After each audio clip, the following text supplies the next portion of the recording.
last week in the AFC North. And here to recap it all and talk about next week is myself, Joey, and I am joined by Steelers Chad. Steeler Chad, we're here, and we promise you a good, no more, no less show. We'll be live recapping the vice presidential debate tonight. It's happening right now, I believe. Yeah. My wife So texted if me you were ever, 5 minutes ago and said, "Oh no, we missed the debate." And I didn't get a chance to reply yet and be like, "No, we did not miss the debate." there's a lot of questions that need to be answered. For example, Mike Pence once said that he does not ever go to dinner alone with a woman that's not his wife. So Franklin Graham how did rule. they structure the stage so that he could debate a woman by himself? Is his wife standing next to him? Questions that we need answered. Um, so really looking forward to that. I'll probably YouTube it. I don't know. I said I'd I'm sure YouTube I'll the watch last one. it. Yeah. I don't know if I've got the strength. I mean, after the entertainment level of the first debate, this one is almost assuredly going to be more of a traditional political debate, and so it'll be kind of boring. Yeah, that's true. That's true. It's not going to be like like MSNBC presents whatever. What's tonight? Wednesday night SmackDown. Yeah, that's no kidding. And you know what? Here's the facts. Here's the facts. Neither of these people know shit about the AFC North football situation. You're And goddamn right. that's why you guys are tuned in here. So, and I bet you they're not drinking beers while they talk about it either, are they, Joey? Nope. So what do you got for us tonight? Well, the Ravens had another just regular ass victory, pounding on teams that they should pound. Maybe the Steelers can take some notes. They can learn to pound on teams that they should pound. So, to celebrate our regular ass victory, we got a regular ass Bud Light. And until I'm moved by a Ravens victory, that's how it's going to be. Okay, tough guy. Okay, tough guy. I like it. That's How are probably how you? it's going to be How are every you week. celebrating your Sunday result? Well, in the fine words of one philosopher, Mike Tomlin, on Sunday, I enjoyed competition globally. On a global, Because this, yeah. yep, because the Steelers had an unexpected bye week. So I'm going to celebrate the Ravens with you by drinking a beer that longtime Ravens fan Roddy sent to me. This is called Miles Prower. It's a double IPA. It's brewed with Nelson and Mosaic hops. These are great hops, guys. They're great hops. And it's from the Answer Brew Pub. Now, if you like to visit a city and feel like you know stuff, like you don't want to just do the tourist stuff, you got to go to the Answer Brewery because it's right behind a Thai restaurant called Mekong. It's just a weird dive. They do weird stuff with beer. And if you read magazines that do things like the best places to drink beer in America, the Answer always shows up on those lists. It's like a very, very cool spot. It's a place where you feel like a local. So, delicious IPA. Thank you, Roddy. Oh, yeah. Yeah, this is a good podcast for sure. All right, so let's talk about last week. Perhaps the biggest news of the week in the AFC North was one Joseph Burrow getting that W at the end of his name, a capital W. I love it. I love it. It was just as we predicted. They were favored for the first time this year. They came through in the clutch. There was some bungling. There was a little bit of bungling. I didn't look up the stats. I'm sorry, but I'm pretty sure Joe Burrow threw the ball less than 60 times. So we asked for that, and it was delivered. We also asked for Joe Mixon to be like a bigger part of the game plan. Dedicate yourself to the run, throw some passes. Well, guess what? Joe Mixon, I do remember this stat. Thank you, Locked On Bengals podcast. 25 routes run for Joe Mixon Whew. against the Jaguars. And he tuned that in for 6 receptions, including one sweet touchdown on a swing pass in which he got a little physical. So, big day for one Joe Mixon, running and catching the ball. Joe Burrow still looking elite, still running that 2-minute offense. You know what he hasn't mastered, though? Scoring as the clock hits 0, because the Bengals defense can give up points in no time flat.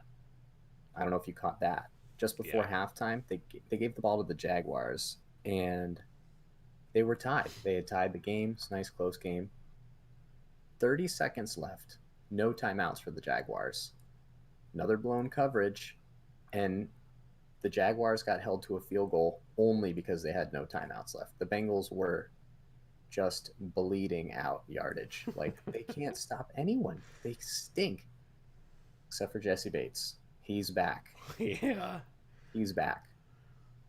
He is crushing people right now. If you play against the Bengals, here's some advice. Try and make sure Jesse Bates is covering someone, because if he's not and you throw deep, he is going to clobber that person as they catch the ball. He is a full-blown missile attack system. Man, I'm loving Jesse Bates right now. Loving this guy. Especially good to see after, I think he had a bad week too. Really disappointing, but he's in the run game too. Like, they're bringing him up. He's just everywhere. So we'll talk more about next week, because someone here is going to be playing against one Jesse Bates. But really fun, just fun stuff. Mixon was great. How about this Robinson guy looking good? Dude, Robinson, whoever the starting running back is for the Jaguars, dude, he had a 40-yard run called back on a holding. Otherwise, like, dude, you can't let a guy that we don't know his first name run for 40 yards at all. Like, right? Yeah. Nice. But we're focused. I'm a fan. Bengals won. The Bengals won. They look good doing it. We're not going to focus on Drew Sample dropping touchdown passes, including one that he let get intercepted off his face. We're not going to focus on that. I can't believe Joe Burrow didn't open hand slap him for that, though. Like, that would have been merited. Yeah. That would have been merited. But yeah, dude, the Bengals off the schneid. You know that the Bengals haven't lost in 3 weeks? That's very true. I mean, undisputable. So, great win all around. It was a final of 33-25. If you want to talk a little football strategy sesh, did you notice that the Jaguars went for 2 when they were down 8? Yes, that was a common occurrence this week in football. They kept talking about it on Red Zone channel. Going for 2. It happened a lot, specifically down 14 late in games, going for 2. Because if you get that 2-point conversion, then it's only a 6-point lead, and your win percentage goes up significantly more. And if you miss the 2, you're still just down 8, and you need a touchdown anyways, and then you go for 2 again. But yeah, going for 2, 4th down conversions. There's been a big scoring boom in the NFL this year. Overs are hitting at like ridiculous rates. And it's all these analytics, man. It used to just be accepted on 4th down, you kick it somehow, unless it was inches to go, and or desperation time. And that's not so much the case anymore. People are going for 2 and going for 4th and 4s around midfield and all kinds of craziness. Here's my problem. It's not consistent. Like, if you honestly think that you're going to make 2 points more than half the time, you should never kick an extra point. Analytics. Ever. Yeah. Like, that is the math.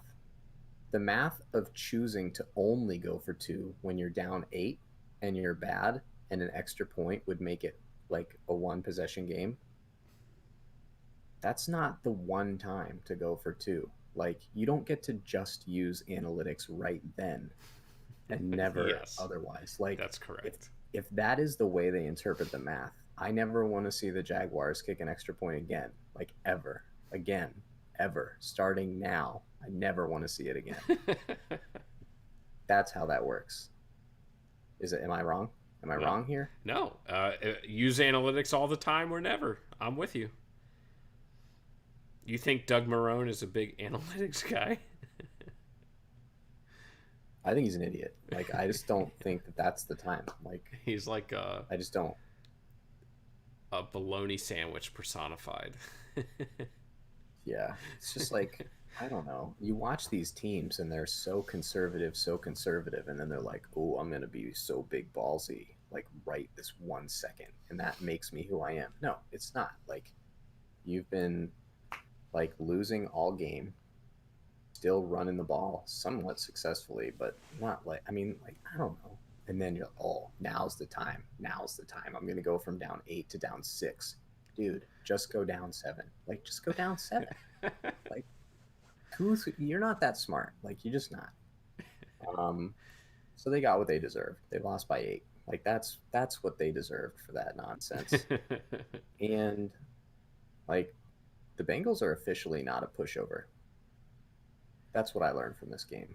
Yeah, I feel like they haven't been, and I mean, their schedule has been pretty favorable so far. Maybe not at first glance before the year started, but with some of the injuries and the way Wentz has played in Philly and the Chargers, everybody was kind of expected them to be like an in the hunt type of team, and they didn't seem to be that, at least with Tyrod.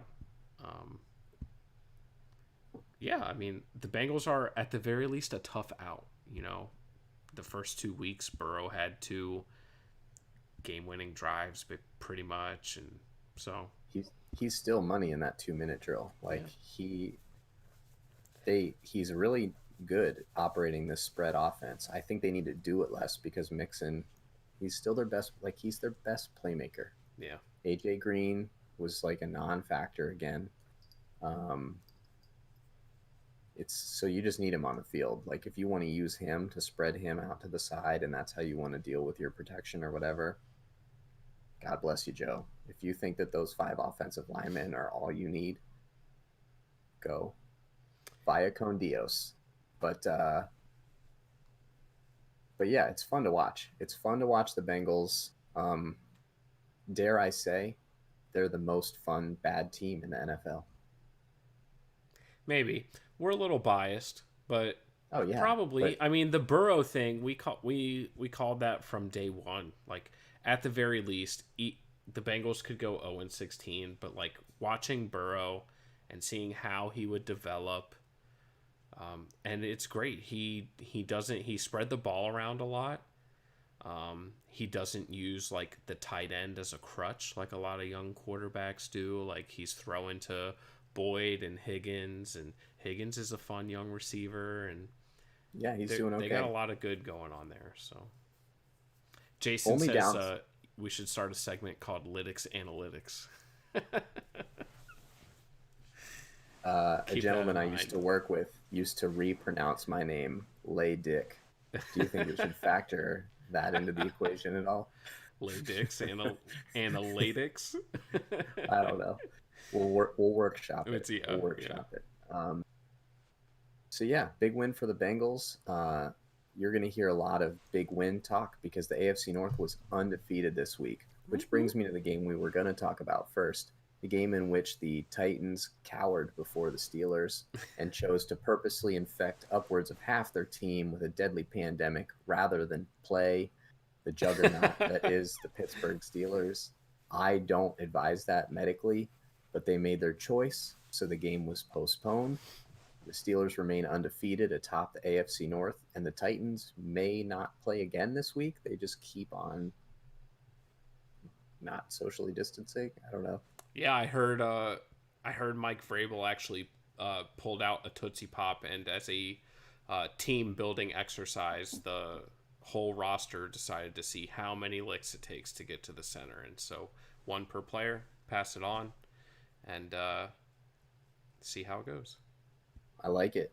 So the Titans are technically 3-0, but they may just be removed from the NFL for the rest of the Yeah. year. Quite literally, they're being investigated right now by the NFL. And honestly, Roger Goodell has no rhyme or reason for his punishments. So it could literally be Who any knows? punishment. It could be any punishment. Um, so yeah, Steelers remain undefeated by a score of what, 14 infections to 0. Um, Golf and scoring. the Bengals won 33-25. Yeah, less is better when it comes to the pandemic, if you didn't know that already.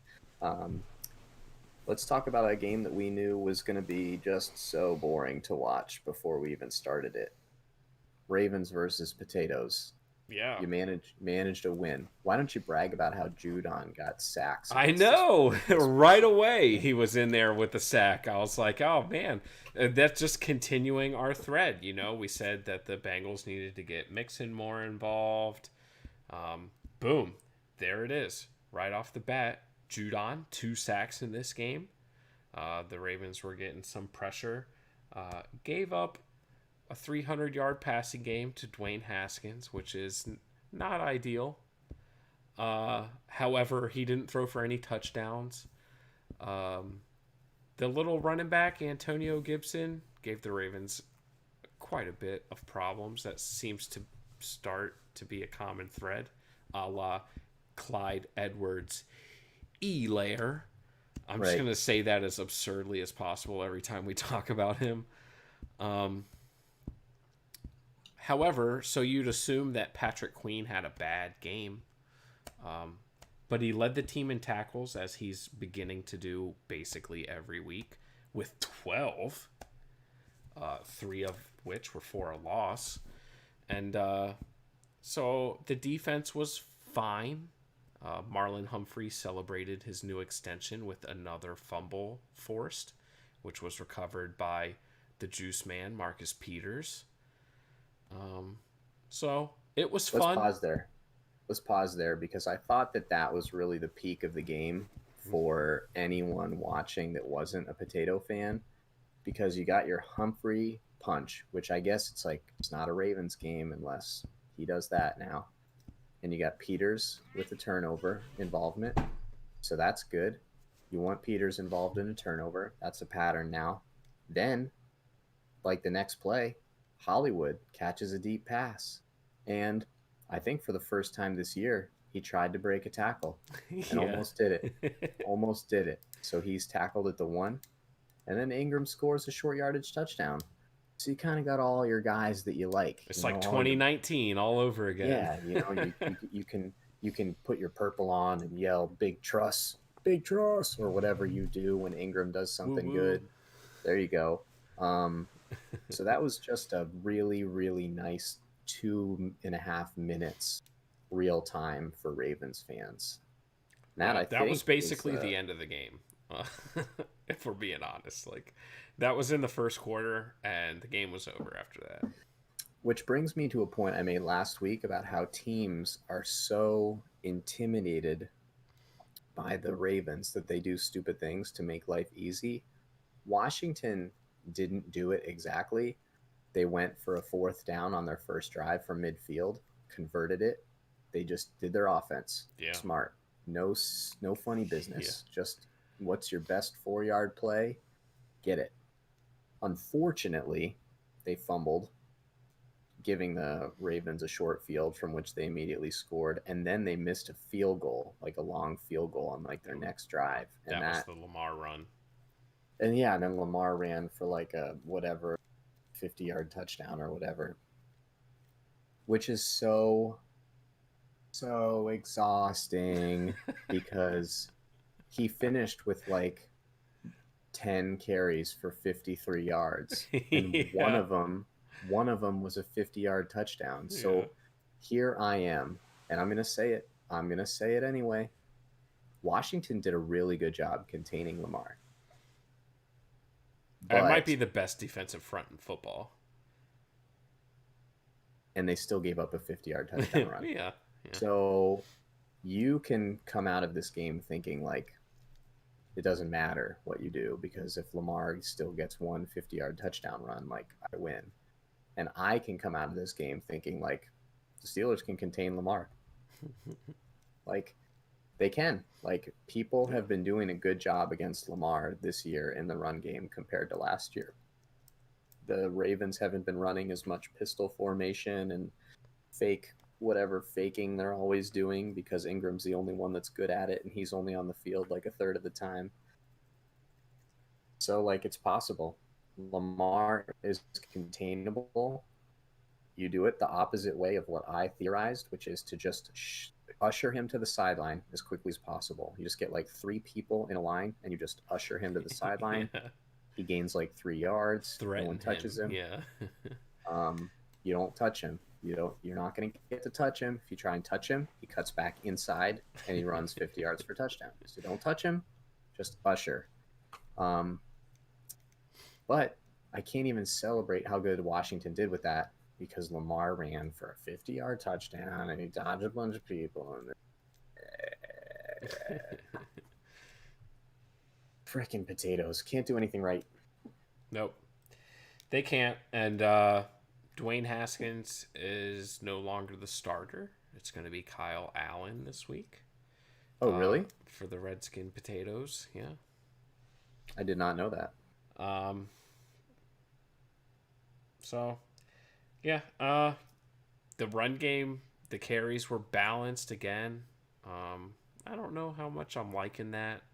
We already talked about the value that Ingram has and like the read option stuff, and I don't know. I still feel like the Ravens offense isn't quite gelling.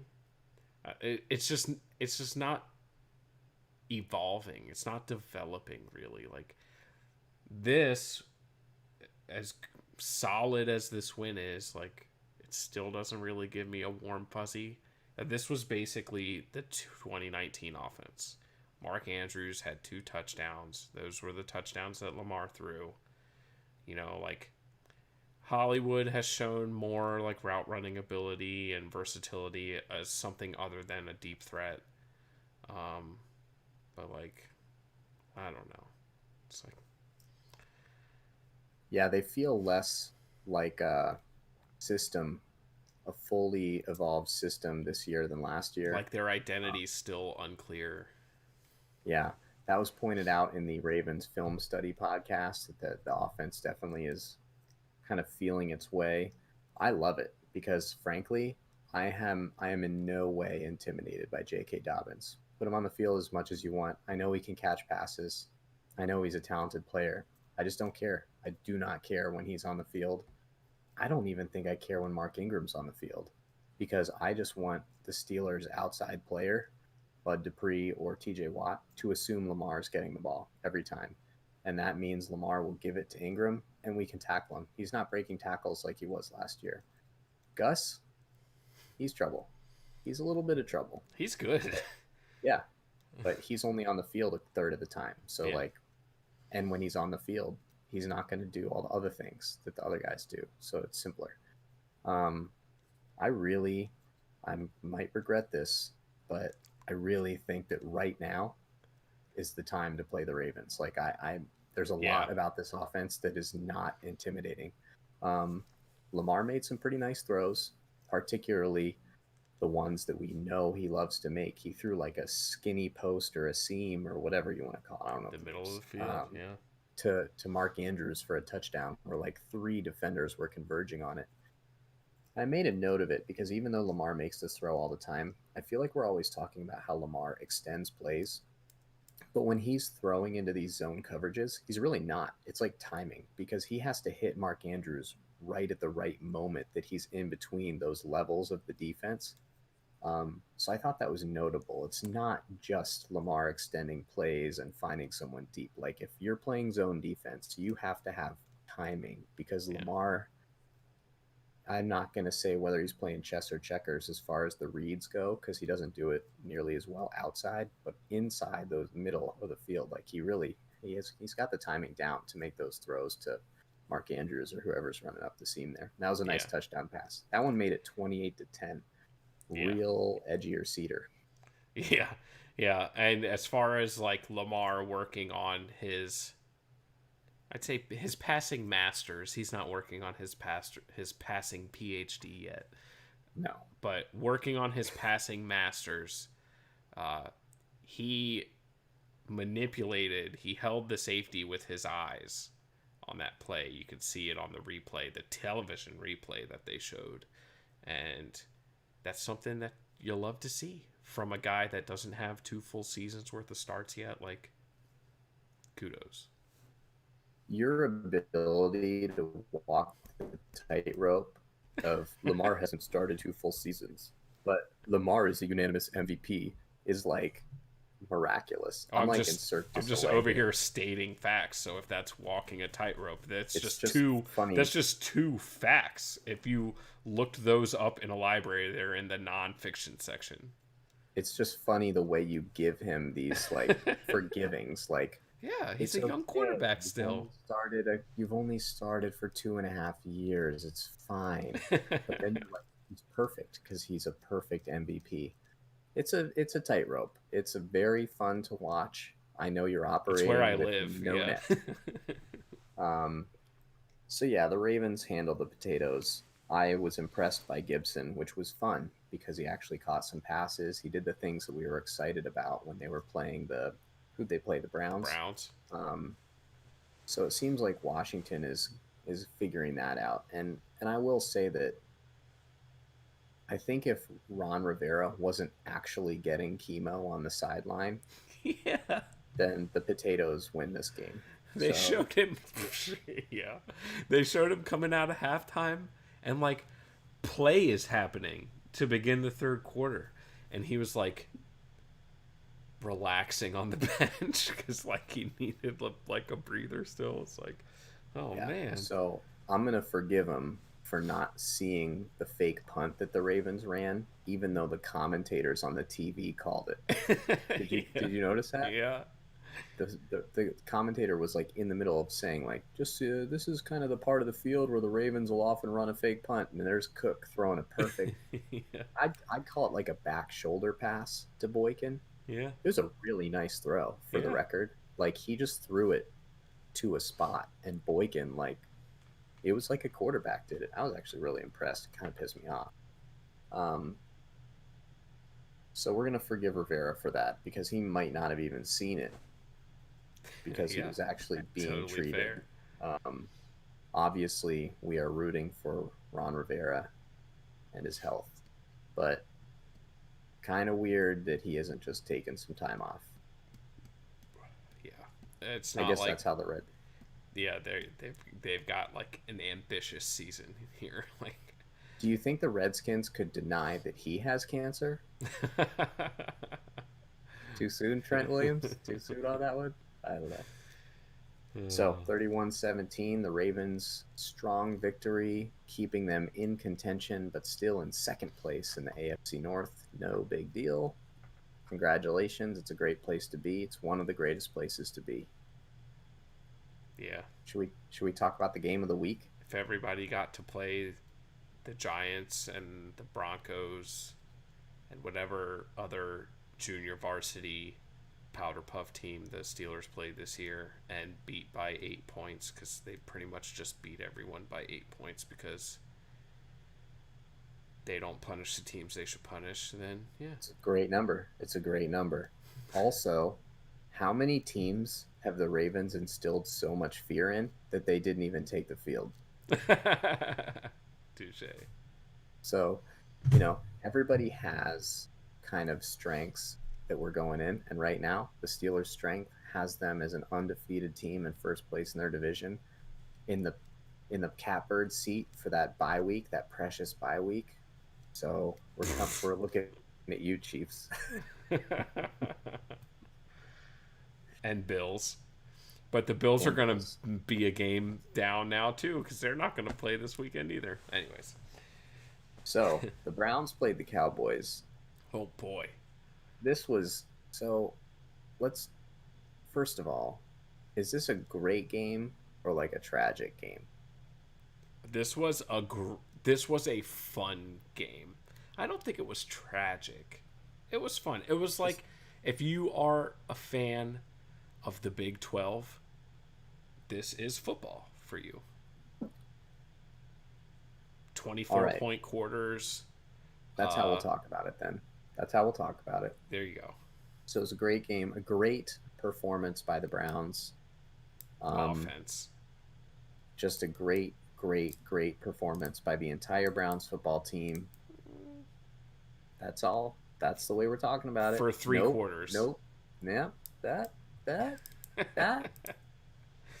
So I'm going to talk about stuff I liked.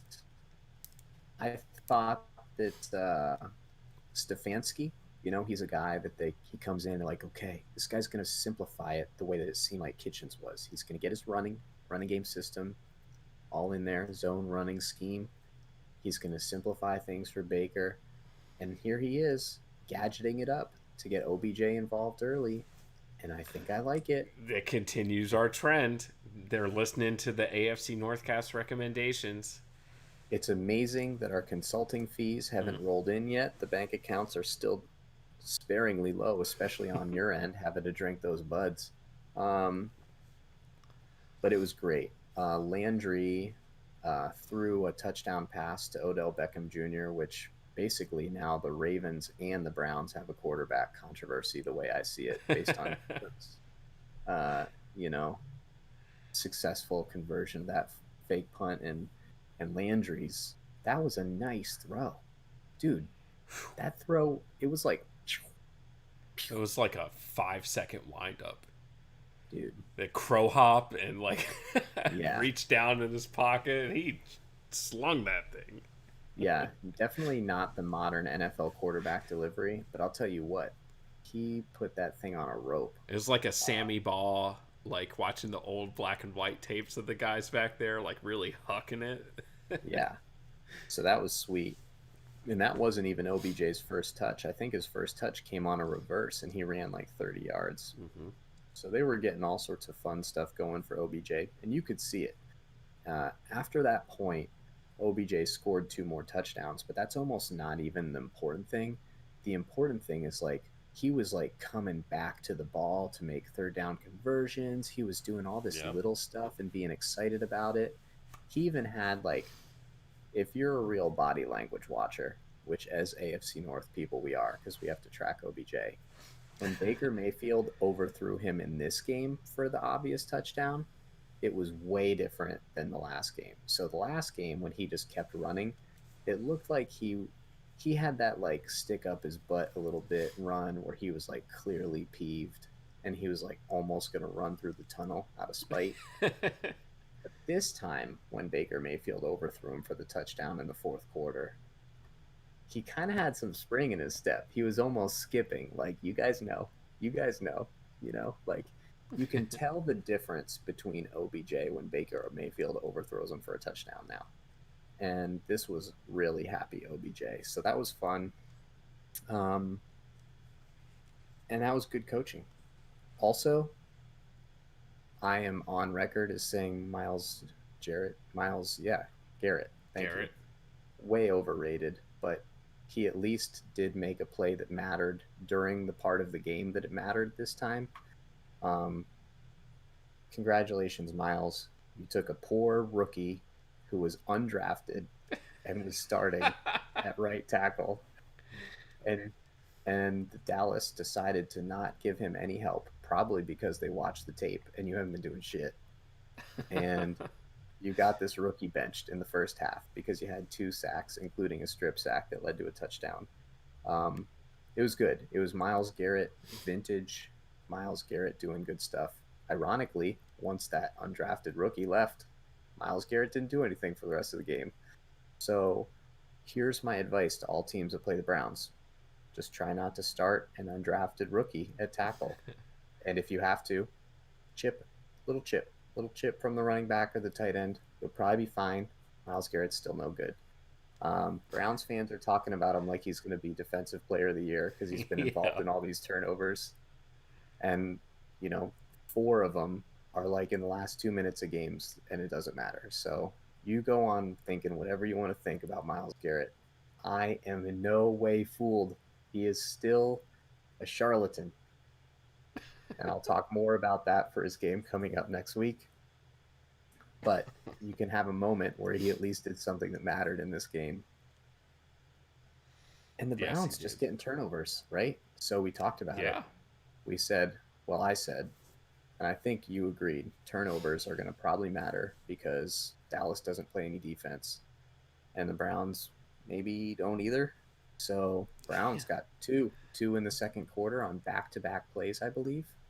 And that's when they opened up a 14-point lead. So the Browns are playing, as Tomlin would say, my man Mike Tomlin, complementary football. They get turnovers, they turn them into touchdowns. They have like 50 points off turnovers already this year, which I think is more points than the Giants have even scored as a team. So it's a lot. Um, I guess you just have to compliment it, like good job, Browns. Like you get short fields, you use your running game to impose your will, and you get touchdowns out of it. So congratulations. As a Man, team did they not play any defense.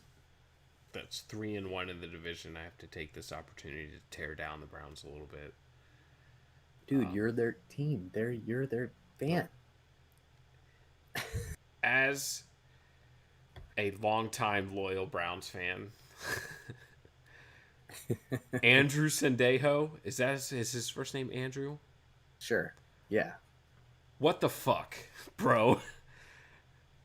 He had like a fumble, a forced fumble in this game, but Yeah. I swear to God, every single passing touchdown that Dak threw, and I do believe there was 5 of them, maybe 4, and he ran for 1.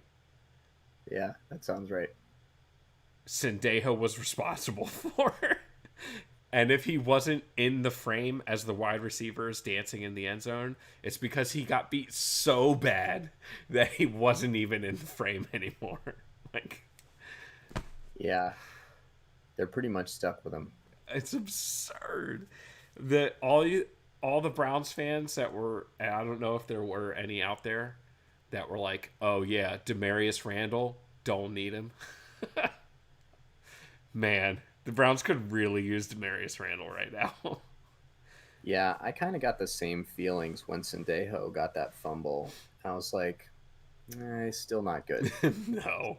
He's definitely still not good. And he is first team hair like a dickhead. Andrew Sendejo. I don't even think I know what his hair looks like.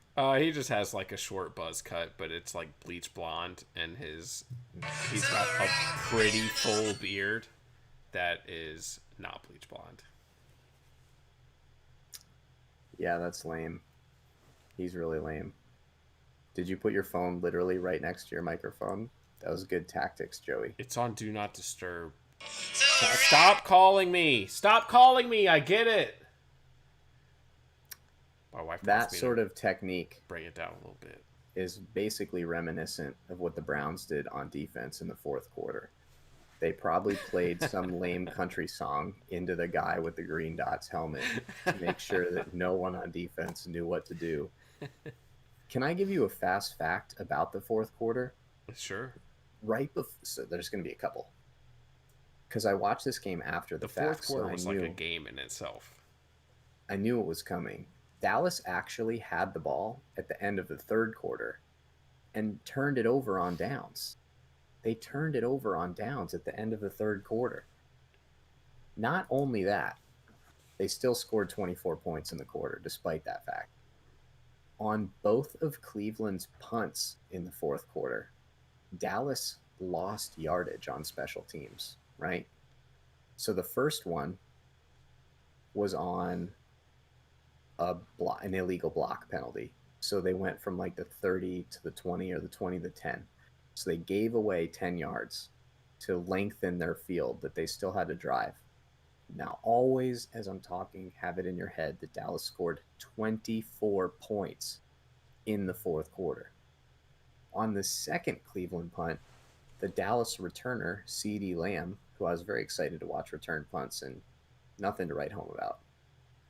Ran backwards 10 yards before getting tackled. So not only did it waste time because he was running all around, but he lost 10 yards returning the ball. Oh, and then of course their onside kick was, I think, the worst. I think it was the worst onside kick I've ever seen.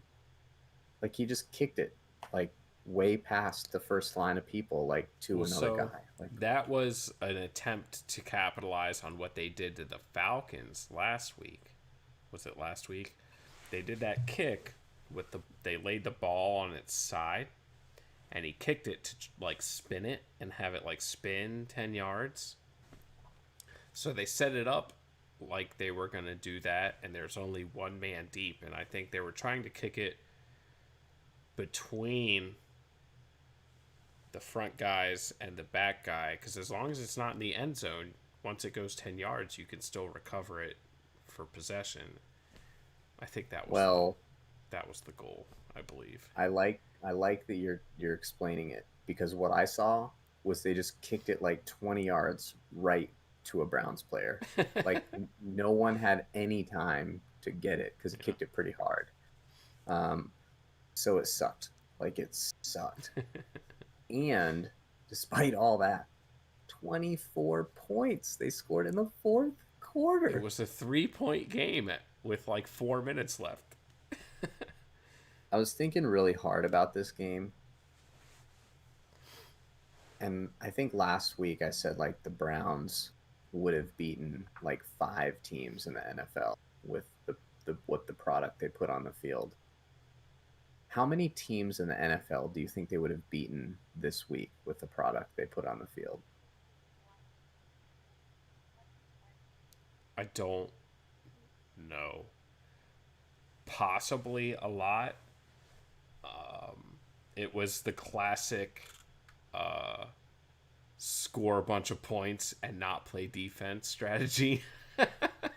So I I don't really know. don't. I Like the don't either. offense was rocking, They and were. I mean, like they got OBJ involved early, and um, even losing Chubb in the first quarter, this guy Johnson. Dearnest Johnson, who I think might make the Pro Bowl this Holy year based cow! on what I've been watching. Yeah. So him and Hunt just fucking ran roughshod over everybody. Don't forget Dontrell Hilliard, The who Browns ran for 307 yards, and I know like 50 of them were on that OBJ run at the very end of the game. But like, who oof, cares? yeah, crazy. It would have been -14 if Alden Smith had been able to bring him down. We made sure to talk about Alden Smith, but this wasn't a sack, so you can't blame him for missing the tackle. Completely different type of tackling. It's Uh, they do like the next gen stats. Uh, I think since they've been tracking next gen stats, that play is the most like plus yards over expected yards earned on a play. Because after he mm, went backwards, it was like expected like -2 yards gained, and that's not what happened. no, no, that's what brought the final score to 49-38 after Cleveland. Let me emphasize this: started the fourth quarter up 41-14. That's what the score was at the beginning of the fourth quarter. Seconds before Unbelievable. OBJ ran a 50-yard reverse touchdown, it was 41-38. Yeah. Like 3 minutes to play, and Dallas kicking off. And it Like was it not was, like onside kicks and turnovers. Like the Browns offense no, just stopped. yeah, they stunk. But there are a couple things about the Browns offense we didn't cover that I think are incredibly important for us to discuss. Jarvis Landry cannot be stopped when he runs an out route. He's just impossible. Slot God.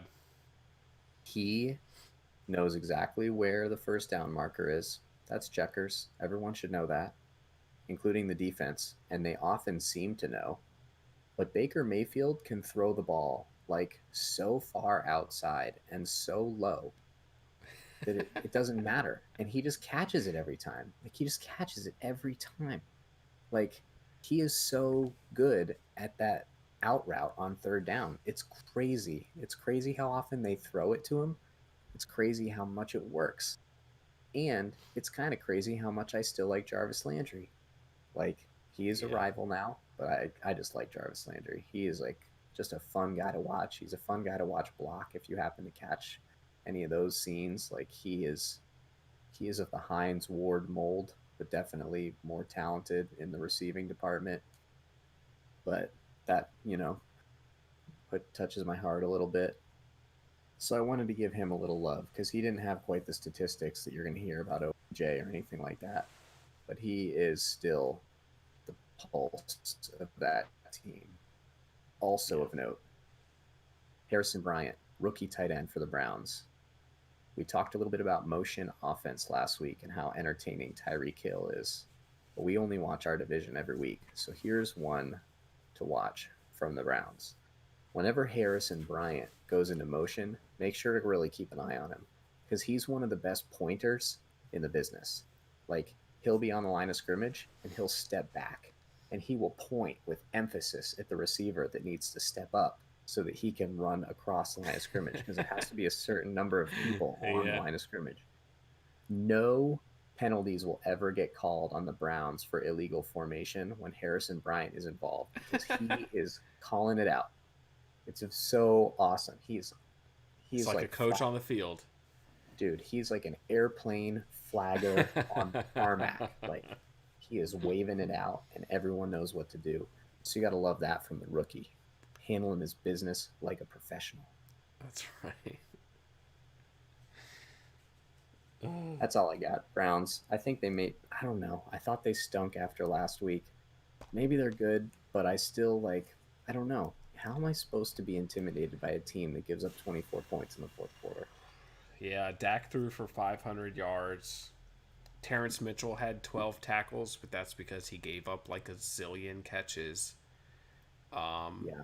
And Amari Cooper, as much as anybody has in his young career, just kind of had his way with Denzel Ward until the last play. Denzel Ward had the game sealing interception at the very end, jumping a slant route.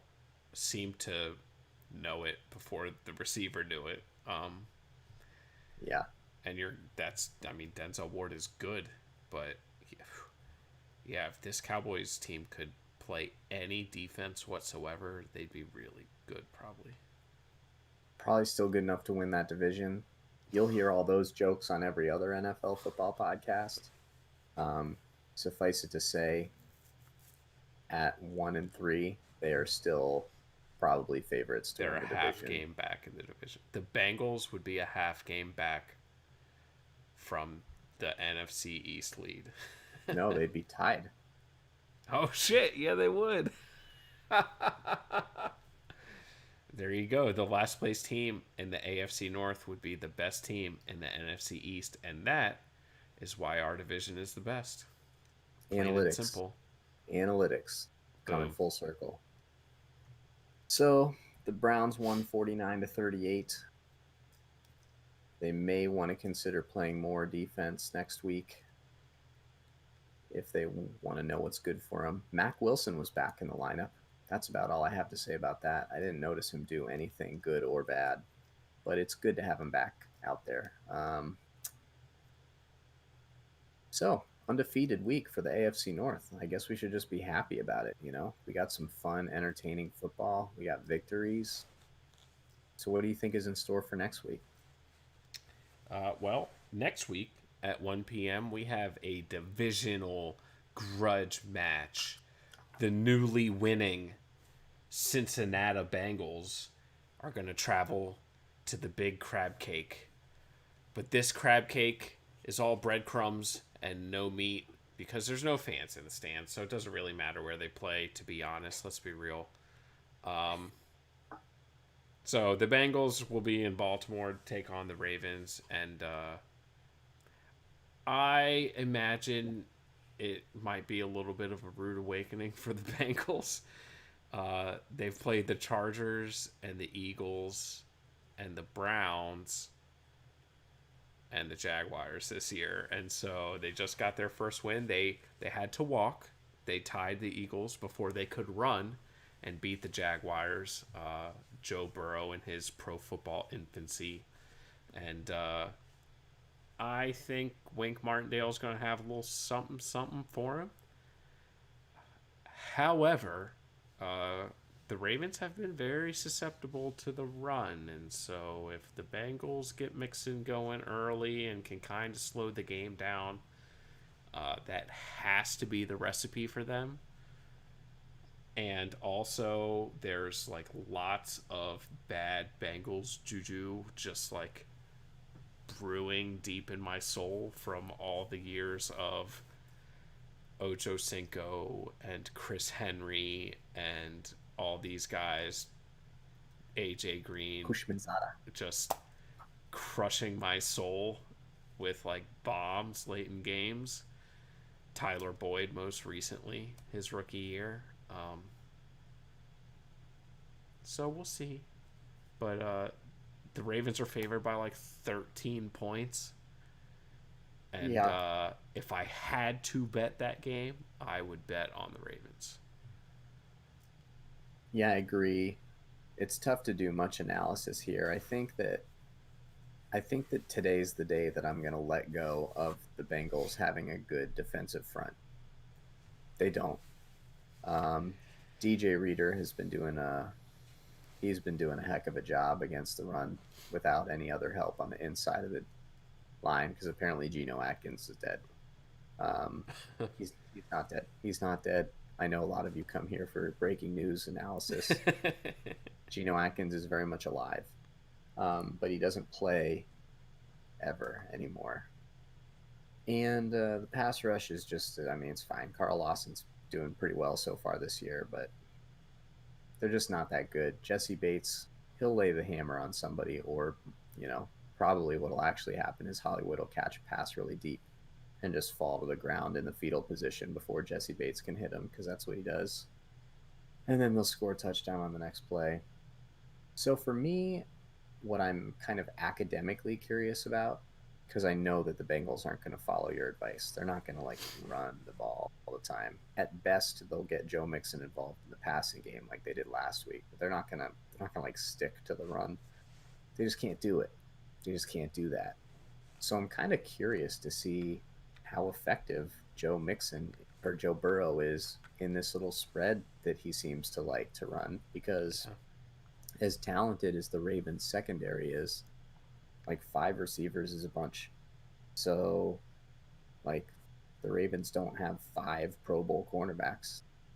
So it could still be a challenge. The other thing is that Wink, he's very clever about like manufacturing pressure, but it's a lot easier to do that in a like tricky way when your team isn't spread across with 5 receivers. Like it'll be much harder for him to dial up clever blitzes if the Bengals are running like a lot of wide receivers all over the place. So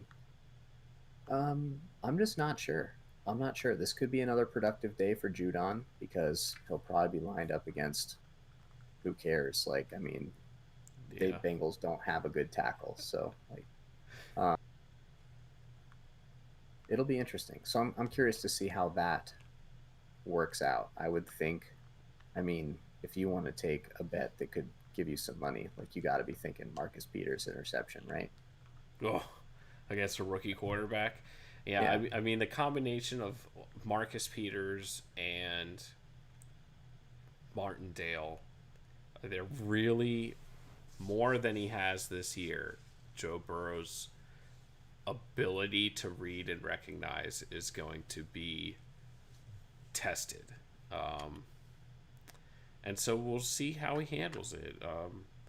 I expect a healthy dose if you're a Ravens fan of seeing Anthony Averett out there.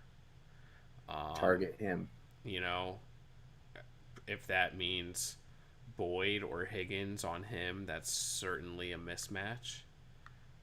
I don't know if AJ Green is just uninterested anymore. it seems like he's like not completing routes and things like that this year. Um,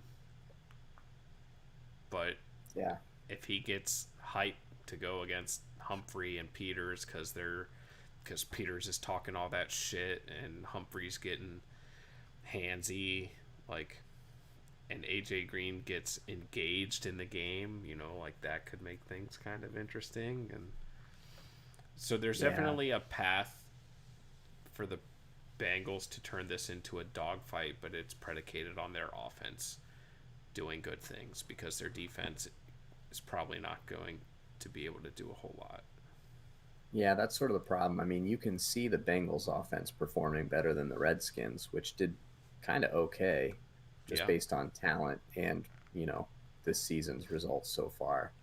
But the Redskins front has been a much stronger unit than the Bengals this far this year. So, I mean, how many more points do the Ravens score than the 31 or whatever they put up? Well, potentially a lot. Like, the Ravens are capable of scoring like 45, 50 points. So, Yeah. um, hopefully Jesse Bates just hits a bunch of people. I mean, that's got to be what you're hoping for. Jesse, Jesse Bates just hitting people, and that means you got to figure out someone else to guard Mark Andrews, because the best case scenario for the Ravens is that Jesse Bates just gets stuck in man coverage on Mark Andrews, and then there's nobody, covering Over the the top top. to just smack people in the mouth. The Ravens are going to win by a lot, Yeah. and it's going to make me sad because the Bengals are my people.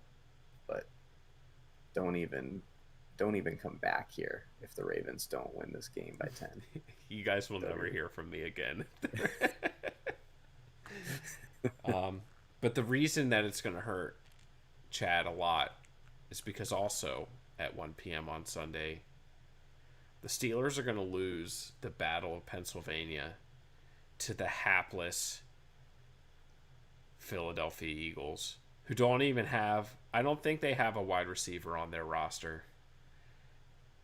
And, but they just beat the defending NFC champions. Yeah, I mean, this is one of those games that the Steelers should probably win by 17, and they'll win by 8. Joey will Classic. come Joey will come back here and try to make fun of me. I'll be unflappable because I've been doing this for 35 years and I don't give a shit. You think I care how much they win by? I don't care. I mean, winning by a lot is fun, but it's just not my life. I mean, when your team's So, undefeated, I gotta hang yeah, my you hat got on to. something. I think if you want to hang your hat on something, it should be Fletcher Cox and Malik Jackson, who will be rushing from the interior defensive line positions for the Eagles. They're really, really good. They'll be battling with Marquise Pouncey, David DeCastro, and Matt Filer, who are definitely not slouches on the Steelers' offensive line. But I still think that edge goes to the Eagles just because they're really good, really, really good. And if you want to disrupt the life of an aging quarterback, pressure up the middle. Ben Roethlisberger is definitely trickier and a little bit more mobile than your traditional aging quarterback, but he doesn't want to be running away from Fletcher Cox like that. It'll still mess with him. If he has to step up and away from him. So that's going to be a big time matchup. If the Steelers' offensive line doesn't win that battle, it's definitely not like a death knell for the Steelers than maybe the way it would be for, let's say, like the Bucks with Tom Brady. But it's not good. And that's basically the only problem. Like, other than that, the Steelers should really succeed on offense. They've scored in the high 20s every week so far this year, except for their incredible zero performance uh, related to the pandemic testing. But we want to get into the 30s this week. It's our time. It's our time. So, you want to contain Fletcher Cox. You're going to have to leave your tackles on an island probably this week because we want to contain and handle that middle of the defensive line. Don't be afraid to run some of those screens, some of the stuff, that gets people chasing. Fletcher Cox, he's big, he's fat. Make him run, make him chase, help yourselves. On defense, kind of similar story. Like Zach Ertz is not really having a very good year. So you shouldn't really be worried. But the Steelers also haven't been doing a great job with tight ends. So you kind of have to pay extra attention to him, even though he has been having a down year so far. Um, I think a lot of it is scheme. Like you can't let Devin Bush just guard him in the seam and not be lined up next to him. You can't have 6 yards to the outside to work with and then Yeah. you not have any help over the top. So, smart. Let's get smart. Keith Butler, defensive coordinator for the Pittsburgh Steelers. Earn that money. Earn it. Miles Sanders, he's the actual weapon. He is the guy that, if you go all Bengals and just like ignore stuff with 30 seconds left in the half, he's going to run a wheel route and get like 65 yards, and then they're going to get a touchdown. He's a good player. He's not better than any of the other running backs the Steelers have faced. So I'm not going to make fun of him as a 3-down back the way you want me to. He is their 3-down back. He will be on the field all the downs, and he's good. He is Yeah. the player that the Steelers need to scheme against the most, just like Melvin Gordon, just like Saquon Barkley. Like, if they shut him down, it is incredibly unlikely that the Eagles do almost anything offensively. And you got to pay, like, I'm going to hold my fingers as close together as I can without them touching, that much attention to Carson Wentz. But you almost want to pay less than that because you're going to be tempted to do like Deshaun Watson or Lamar Jackson style things with your pass rush to contain him. But that's wrong. That's the wrong thing to do because he's not playing well right now. You might get bit by just rushing.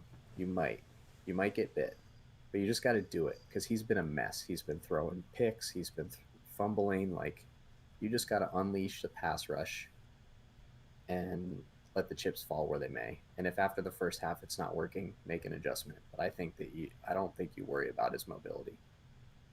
Yeah, he's been doing that ducking into sacks thing for the last 4 weeks now. So So yeah, I mean, should be a big win. They're probably favored by like 6. People will be tempted to pick them. They'll probably win by 5. it's 7 on our Yahoo pick 'em. Yeah, I'm gonna pick the Steelers. I'm almost assuredly gonna have to sweat it out. If there's a team that can give up a garbage time touchdown, like, it's the Steelers. The Steelers could be winning by 13 and give up a touchdown and a 2-point conversion with like a minute left in the game. That That is, is for me something to watch as the season wears on here. How the Steelers secondary holds up once they're actually tested by a competent football team, which has yet to happen. yeah. I mean, it kind of depends on like where you take in your information as to like what to think about that right now. I would say that most media is not panicking. Like, the Steelers defense is great. Like, that's what you're going to hear. Yeah. But that is definitely, like, if there's water leaking, that's where it's coming from. Like,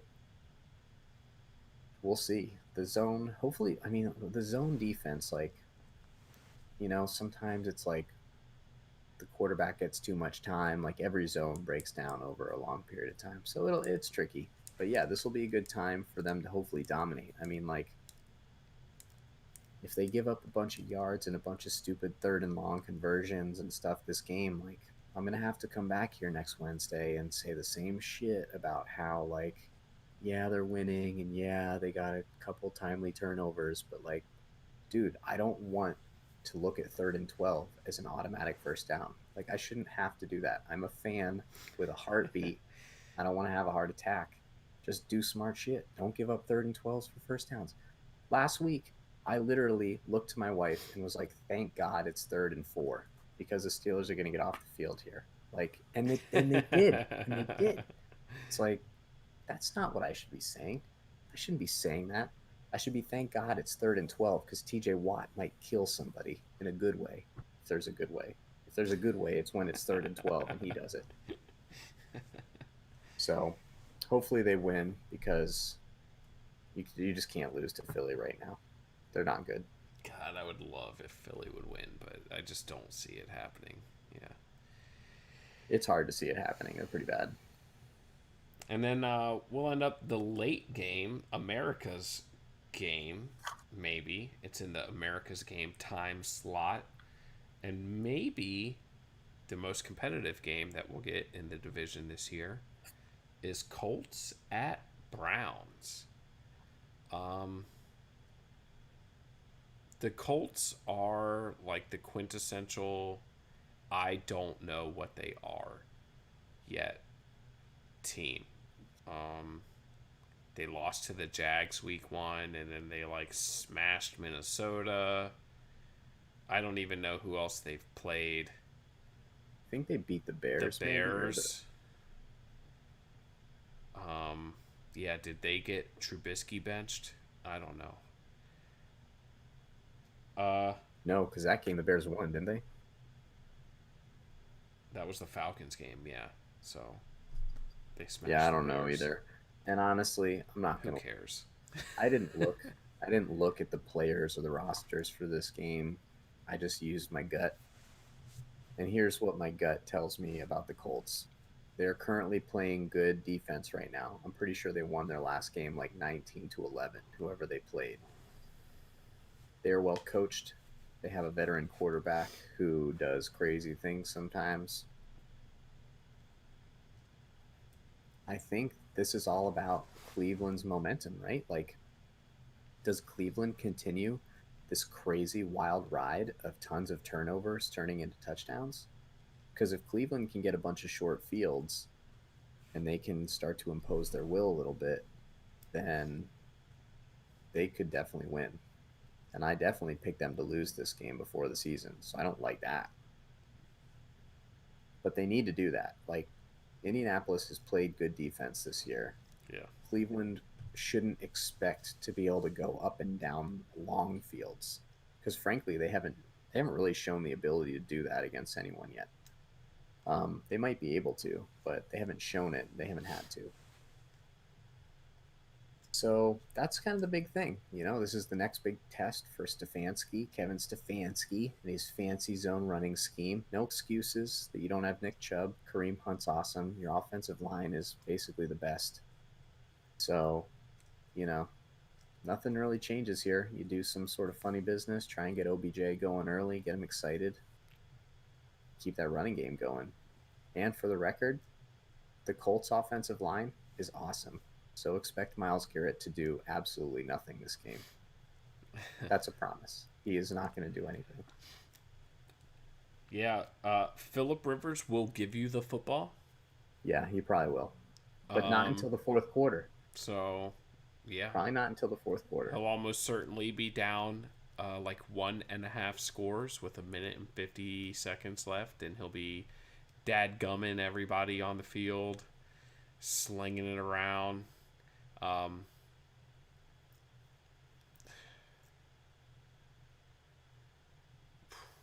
I think the Colts win,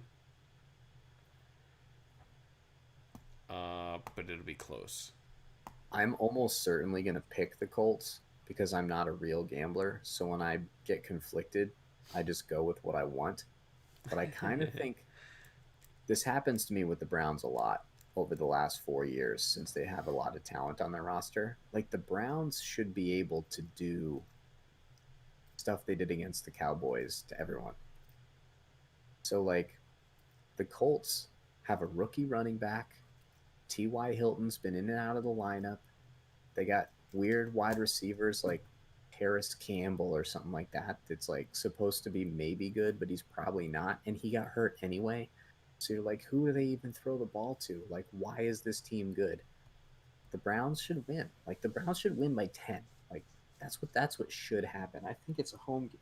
Yeah, it's a home game for Cleveland, and they're allowed to have fans now. 12,000. Woo! 12,000 passionate fans making that noise. Oh, oh, oh, oh, oh, Yeah, oh. yeah, woofing and hollering. But I'm gonna pick the Colts. I'm just gonna pick them because I don't want the Browns to win. They should. don't care what the spread is. I don't care how good the Colts have been coached or they gave up 11 points last week or they beat Minnesota. Philip Rivers, he's a has-been. He's a rookie running back. You don't have that much to do here. Like, it's not that complicated. You just let your offensive line win the game and try not to give up 24 points a quarter, because you probably will win the game by scoring like a total of 24 this game. Yeah, that's very possible. I just think it's the most Browns thing ever for them to have, like, nobody really expected them to beat Dallas. Dallas has been a pretty hyped football team, and I know that's what Dallas does, is not live up to expectations. But are the Browns really 3-1? Are they? I know they're 3-1, but are they 3-1? Like, it seems a little bit. Well, I'll tell you this, fraudulent. Joey. I'll tell you this. The Steelers are undefeated. The Browns are 3-1. And before this season started, I told you I would not be surprised if the Browns started like 2-4. Their schedule is tougher early than late, and I was higher on their finishing record than you were. They don't play anybody on the back end. So if the Browns can beat the Colts, if the Browns can win, an extra game or two here in the front end and be competitive, I mean, we might be talking about the Ravens competing for the 7th seed in the AFC. Like, I'm just saying, like, you have a threat on your hands. Like, it's not just chasing the Steelers anymore. You got to fight for just your plate. How quickly everybody has forgotten that the one in the 3-1 is the Ravens beating the Browns by approximately 1 billion points. Yeah. I'm not going to think about that. And Odell Beckham Jr. entering the body language Hall of Shame, just giving up in the third quarter. Yeah, I'm excited to watch this game because I'm excited to watch the Colts defense. I feel like they're starting to get some hype. I don't really watch O-line play much, but I'll probably try to reserve a little bit of my attention for Quentin Nelson. For Myles Garrett. Well, I'd love to watch. Well, I do. I actually do watch Myles Garrett because I like to watch him just fail. He's just done nothing. He has been so underwhelming. I just can't even believe it. But Quentin Nelson is a mean little big guy. But he probably won't get matched up against Myles Garrett because he is their left guard. Yeah. So when I say Myles Garrett won't do anything, I'm saying he won't do anything against the weak part of the O-line of the Colts, which is their tackles. Still good, but weak. I don't know who they are, for the record. Me neither. So we're both picking the Colts. Jeff Saturday still there? He was a center. Yeah, I know. Yeah. So yeah, I'm on the Colts. Probably not an undefeated week for the AFC North, just because the Ravens. Impossible. Yeah. That's not totally impossible. Oh, could a tie? God, that would be funny. Good stuff. AFC North football, everything to celebrate. Lots of fun, lots of personality, a lot of hair colors still. Yep. Jarvis with that purple. That is a royal purple. Royal purple. Maybe so he's sending smoke signals. Maybe he's trying to jump ship. Yeah. You got your own young players you don't need the free agents anymore. Yeah, I know. You got Devin Duvernay. The next big thing. I'd say Marquise Brown's the next big thing, but yeah, he needs to start one at a time, running after he catches the ball instead of falling to the turf like he's playing two-hand touch. Whatever, freaking. Who was I watching? Jarvis Landry is the king of that. Was it Jarvis Landry? Yes. He'll play like once a game. He'll decide to like take on like 7 guys, and the whole rest of the time he just falls right after he catches. Was it him? You might be thinking of him, but the problem is that your logic is garbage because Jarvis Landry is an excellent blocker in the running game, and Yeah. when he It does wasn't take on those him. 7 guys, he Oh, wins. it was not Jarvis Landry. It was Sammy Watkins. What a soft little bitch boy Sammy Watkins played like in that Monday nighter against the Ravens. Yeah. Soft. You can't expect a guy who is being coddled out in the AFC West, Hollywood, to Plays in understand. Kansas He's not going to understand out there in Kansas Wood, Hollywood, Kansas City. That's what I Understand call it. Yeah. AFC North football. You know, it's all about speed out there. It's a track thing. Yeah. You run fast. They don't get it. They don't know. They don't know AFC North football. Don't bring that Jarvis Landry stuff anymore. Hollywood, he's got a ways to go to get to Jarvis level of affection from AFC North lovers. I thought you were about to talk about performance, and I was going to say, well, yeah, that's because he runs more than 7 yards a route. But we won't go there. Not today. No, it's because he's not as good. He's just not as good yet. So you're just going to have to live with that. I hope you can sleep well at night knowing that Jarvis Landry is better than your best receiver. Today. Sunday, maybe not. TikTok, Jarvis Landry. I don't think he's worried. Anyways. So tune in. Probably could even be later this week that we're able to sneak in a Browns draft podcast. A special. Could be a special. Keep your eyes and ears peeled for that. Certainly. Joey, you want to take us through social media and get us out of here for the night? Absolutely. Follow us everywhere you can. It's going to probably be pretty quiet on Twitter and Instagram because I haven't really figured out how to use those for something like a podcast. But we are try to be pretty active on Facebook, so we prefer that you follow and interact with us there. We will absolutely be happy to engage you. You can listen to us on iTunes or SoundCloud or Google Play, and you can rewatch the episode if you're into the video podcast type stuff, a la Joe Rogan, on YouTube, Twitch, and Facebook. And keep an eye out for Joey's TikTok page where he celebrates every Ravens touchdown with a unique dance number. I'm a savage. Classy, bougie, ratchet. Yeah. Coming soon. Booty shorts that say thick. And me doing TikTok dances in a Hollywood Brown jersey. Oh, I thought that was your weightlifting Instagram.